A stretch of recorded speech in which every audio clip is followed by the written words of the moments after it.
जय श्री कृष्ण दोस्तों मैंने इस चैनल के माध्यम से किसी की भी आलोचना नहीं करने की सोच रखी है और मैं आज भी ऐसा नहीं करने वाला। परंतु अगर कोई हमारे धर्म पे ही प्रश्न चिन्ह लगा देता है तो हमें उन डाउट्स को हटाना जरूरी होता है। तो इस वीडियो में किसी की आलोचना किए बिना जो कुछ लोग प्रश्न उठाते हैं उनके जवाब अवश्य हैं और इस प्रश्न का सामना हर उस इंसान को अपने जीवन में कभी न कभी तो करना पड़ता है जो सनातन धर्म को फॉलो करता है, खास करके जो भगवान की मूर्ति में विश्वास रखता है। आज बहुत कम लोग जानते हैं कि लगभग 3 महीने पहले आंध्र प्रदेश में कुछ हिंदू मंदिरों को तोड़ा गया था। अब जो मैं आपको आंकड़े दिखा रहा हूँ ये आपके होश उड़ा देंगे। जरा इन आंकड़ों पर नजर डालिए। हम आपको थोड़ा आंकड़ों के जरिए बता देते हैं कि किस तरीके से आंध्र प्रदेश में हिंदू मंदिरों पर निशाना साधा गया है। तो देखिए, साल 2015 में 290 मंदिर तोड़ने की खबरें सामने आती है।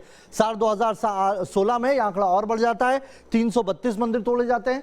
इसके बाद 2017 देखेंगे आप तो भी इक्विवेलेंट रहता है, 300 से ज्यादा मंदिर साल 2017 में भी तोड़े गए।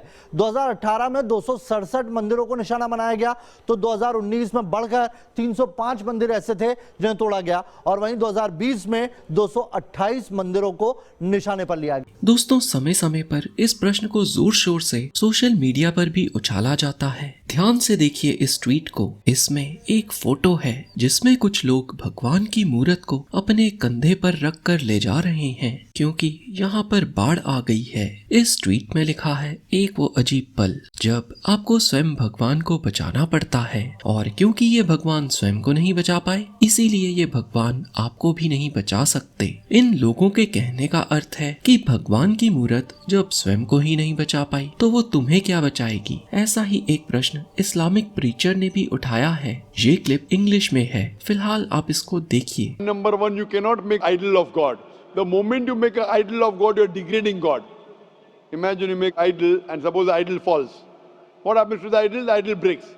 If the idol cannot help itself, how can it help me? इनका कहना है आप भगवान की मूर्त नहीं बना सकते। जब आप भगवान की मूर्त बनाते हो तो आप भगवान को नीचा दिखाते हो। ये कहते हैं, कल्पना कीजिए आपने भगवान की मूर्त बनाई और वो मूर्ति गिर के टूट गई। जब मूर्ति खुद को ही नहीं बचा सकी तो मुझे क्या बचाएगी। दोस्तों, वैसे तो ये तर्क पूरी तरह से गलत है। सच कहूँ तो मुझे ये तर्क सुनकर थोड़ी हंसी आई। अब आप खुद ही सोचो। इनका कहना है हमें मूर्ति इसलिए नहीं बनानी चाहिए क्योंकि मूर्त टूट सकती है। इस हिसाब से तो मंदिर मस्जिद भी टूट सकती है। इतिहास गवाह है, राम मंदिर और बाबरी मस्जिद दोनों ही टूटे थे। तो इस तर्क के हिसाब से तो मस्जिद भी टूट सकती है, तो क्या उसको भी नहीं बनाना चाहिए। और इस तर्क को अगर सुप्रीम कोर्ट में राम मंदिर या बाबरी मस्जिद बनने के फैसले के समय दिया गया होता तो फैसला तो सीधा राम मंदिर के पक्ष में हो जाना चाहिए था। परंतु फैसला सीधा तो राम मंदिर के पक्ष में नहीं हुआ था। उसके लिए कुछ और ही दलीलें दी गई थी, क्योंकि ये सच नहीं है कि जो भगवान स्वयं की रक्षा नहीं कर पाए वो तुम्हारी रक्षा क्या करेंगे। जो लोग ये इल्जाम लगाते हैं कि जो भगवान स्वयं की रक्षा नहीं कर पाए तो वो लोग हिंदुइज्म को समझते ही नहीं। बहुत से धर्मों में ये मान्यता है कि भगवान कहीं आकाश में या स्वर्गों में बैठे हैं और भगवान इस जगत को उधर से बैठे नियंत्रित कर रहे हैं और हम जो भी कर रहे हैं उसकी सजा या इनाम बाद में हमें किसी एक दिन मिल जाएगी। या बहुत से लोग ये सोचते हैं कि भगवान किसी सुपरमैन या सुपर हीरो की तरह काम करते हैं। ऐसे लोग मानते हैं कि भगवान को भड़काने से वो अपने दुश्मनों पर प्रहार कर देंगे, जैसे भगवान ना हो गए कोई हिटलर हो गए। सच तो ये है, ये हिंदू धर्म की धारणा है ही नहीं। हम लोग भगवान के लोग होने के साथ साथ इस जगत में भी भगवान को मौजूद मानते हैं। हम लोग मानते हैं भगवान हर चीज में है, परंतु भगवान को हर चीज में देखने के लिए पहले हमें भगवान को कहीं पर तो देखना होगा। इसीलिए हम भगवान की मूर्त में भगवान को देखते हैं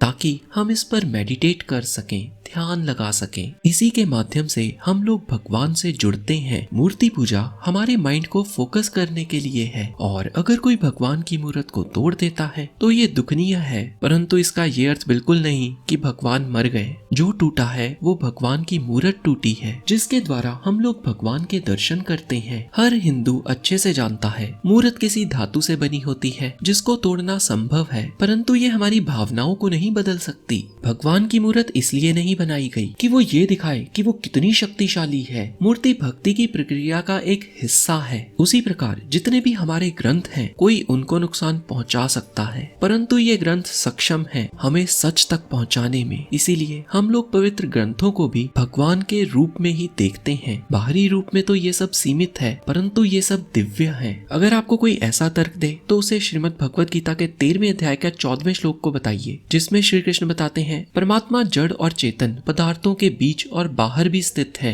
वह अति सूक्ष्म होने के कारण किसी के द्वारा भी नहीं जाने जा सकते। वह प्राणियों के निकट भी है और दूर भी। इसका अर्थ है भगवान हर जगह मौजूद है।